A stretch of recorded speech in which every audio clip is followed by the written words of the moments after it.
I was invited to go out to eat with a friend, and I came home fairly late and my husband had already gone to sleep. My youngest was only 2 at the time. She woke up and she wanted me to lie down with her, so I did. And the next morning I was woken by my children who came calling for me. Mummy, Mummy, Daddy's not waking up. I went to the bed and found my husband not responsive, and we called the ambulance. So what happens? He's not responsive. The ambulance comes. We take him to get a scan. They say that he's had a stroke and that there is brain damage and he's in a coma, and they don't know how long he'll be in the coma or what his state will be if he wakes up. So I'm sitting there. It's been 17 years of this man, a constant in my life, this beloved husband, wonderful father, mashallah, tabarakallah. My children are looking to me for answers. When is Daddy going to wake up? When is he coming home? When are you coming home? And I don't know what to tell them. So he's in the coma and the people start coming. They come with gifts. They come with dua. They come with Quran. They come with love. How wonderful people come into your life when you need them. And I'm sitting there. I'm the one who has to phone his mother. This is her youngest child. And I have to tell her, Mum, he's in a coma. I don't know whether he's going to wake up. I have to hear a mother's heart breaking. And I have to go through all the scenarios. What if he stays in a coma for 3 years? What happens then? You know, there's an interesting thing that people do when somebody is in a coma. They come and they tell you miraculous stories. I knew someone, they were in a coma for 6 months. Wallahi. And they woke up and they were fine. Sister, you'll be okay. Sister, I heard about someone whose husband was in a coma for 3 years. Wallahi. And when he woke up, everything was okay. They had another baby last year. They think this is comforting.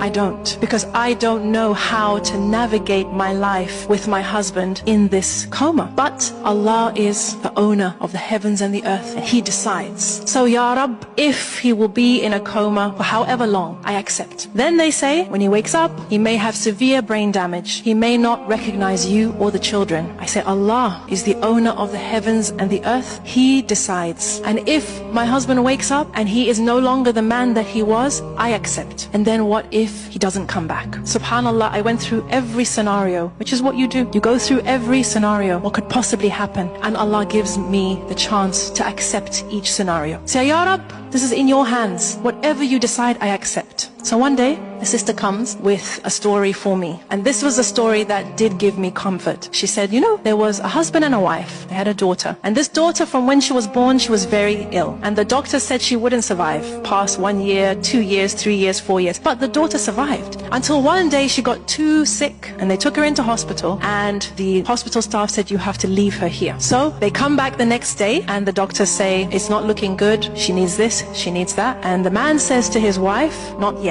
They come back the next day, the doctors tell them the prognosis. The man says to his wife, not yet. Then they come back the next day and the hospital staff tell them that their daughter has passed away. And the husband says to his wife, now. And they both fall into sujood of shukr. The hospital staff are shocked. Your daughter's just died. You're making sujood of shukr. What's happening here? And the parents explained and they said, Allah blessed us with this child for 5 years, 6 years, longer than the doctors said. We were blessed to know her, to love her, to get the ajr of caring for her, of making sure she was comfortable. This is something to be grateful for. And if Allah subhanahu wa ta'ala decides to take her back, we decided we would only embrace gratitude. We would truly embody Alhamdulillah ala kulli hal. So when after 2 weeks, I got the phone call and the doctor said that we tried to revive him, but your husband is no more. Your husband has returned to Allah. I said, Inna lillahi wa inna ilayhi raji'un. Thank you. I put down the phone and I went into sujood of shukr. Because of the 17 years, because of the 5 children, because of the love and the memories and the solace and the garment that I was blessed with for 17 years was on loan to me. Brothers and sisters, we